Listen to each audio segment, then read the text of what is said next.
सातारा जिल्ह्यातील जावळी खोऱ्यात प्रतापगडाच्या पायथ्याशी एक अत्यंत जागृत आणि ऐतिहासिक शक्तिपीठ आहे, ते म्हणजे श्रीराम वरदायिनी माता मंदिर।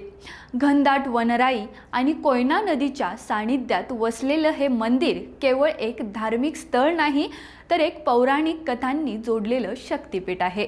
असं मानलं जातं की माता सीतेच्या शोधात प्रभू श्रीराम या परिसरात आले होते आणि याच ठिकाणी देवी पार्वतीने श्रीरामाची परीक्षा घेण्यासाठी सीतेचं रूप धारण केलं होतं। त्यानंतर ही देवी राम वरदायिनी म्हणून ओळखली गेली। काही आख्यायिकांनुसार प्रभू रामचंद्रांनीच या देवीची स्थापना केली होती। काळ्या पाषाणातील हेमाडपंथी शैलीत बांधलेलं हे मंदिर अत्यंत भव्य आणि प्राचीन आहे। गर्भगृहात राम वरदायिनी आणि वरदायिनी देवीच्या मूर्ती आहेत। शिवकाळात छत्रपती शिवाजी महाराजांनीही या मंदिराच्या जीर्णोद्धारात योगदान दिल्याचे संकेत मिळतात। नवरात्र आणि चैत्र पौर्णिमेला येथे मोठा उत्सव साजरा केला जातो।